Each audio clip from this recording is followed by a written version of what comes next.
चीरती हुई रानो की चीख गूंजी। नहीं, सब खत्म हो गया।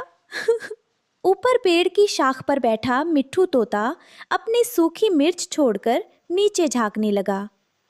एक घना और हरा भरा जंगल था, जहाँ चारों ओर पक्षियों का चहकना और ठंडी हवाओं का शोर सुनाई देता था।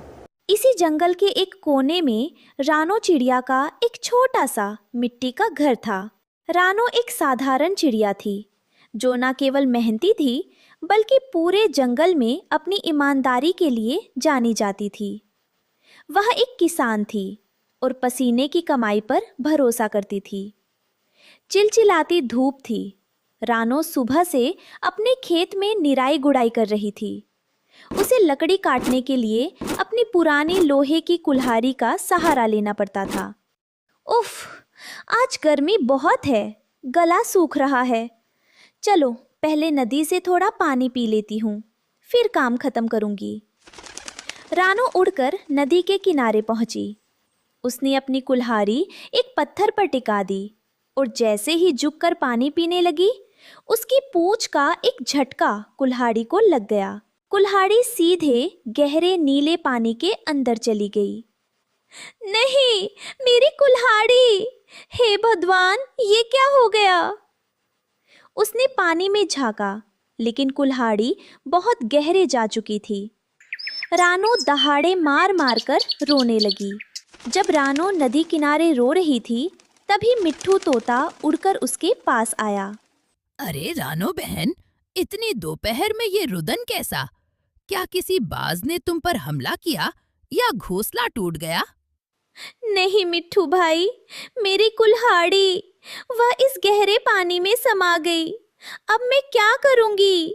घर में दाने नहीं हैं, फसल काटने का समय आ गया है और बिना कुल्हाड़ी के मैं लकड़ियां भी नहीं बेच पाऊंगी। मेरे बच्चे भूखे रह जाएंगे।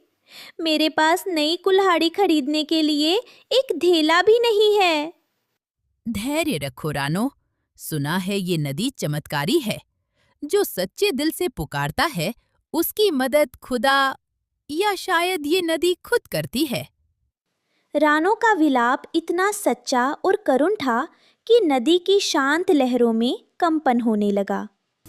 अचानक पानी के बीच से एक दिव्य प्रकाश निकला और एक सुंदर जलपरी प्रकट हुई। उसके बाल मोतियों से सजे थे और उसकी आवाज में शहद सी मिठास थी। नन्ही रानो, रोना बंद करो। तुम्हारी आंखों के आंसू इस पवित्र नदी को दुखी कर रहे हैं। मुझे बताओ, तुम्हें क्या कष्ट है? परी माँ, मैं एक गरीब किसान हूँ। मेरी कुल्हाड़ी पानी में गिर गई।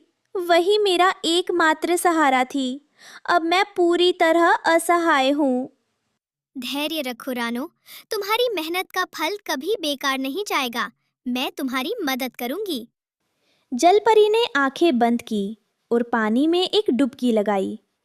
जब वो बाहर आई तो उसके हाथ में एक चमकती हुई सोने की कुल्हाड़ी थी, जिसकी चमक से पूरी नदी जगमगा उठी। ये लो रानो, क्या यही है तुम्हारी कुल्हाड़ी? इसे लो और खुश हो जाओ। नहीं नहीं परी माँ, ये सुंदर तो बहुत है, लेकिन ये मेरी नहीं है। ये तो सोने की है। मेरी कुल्हाड़ी तो लोहे की थी, जिस पर थोड़ी जंग भी लगी थी। जलपरी मुस्कुराई। उसने फिर से डुबकी लगाई और इस बार एक चांदी की कुल्हाड़ी लेकर आई। शायद ये तुम्हारी हो। इसकी धार देखो कितनी तेज है। क्षमा करे परी माँ, लेकिन ये भी मेरी नहीं है। मैं दूसरों की चीजों पर हक नहीं जमा सकती। मुझे बस मेरी पुरानी कुल्हाड़ी लौटा दीजिए। जलपरी रानो के त्याग को देखकर दंग रह गई। तीसरी बार जब वो पानी से निकली तो उसके हाथ में वही पुरानी लोहे की कुल्हाड़ी थी। हाँ, यही है, यही मेरी प्यारी कुल्हाड़ी है। आपका लाख लाख शुक्रिया परी माँ।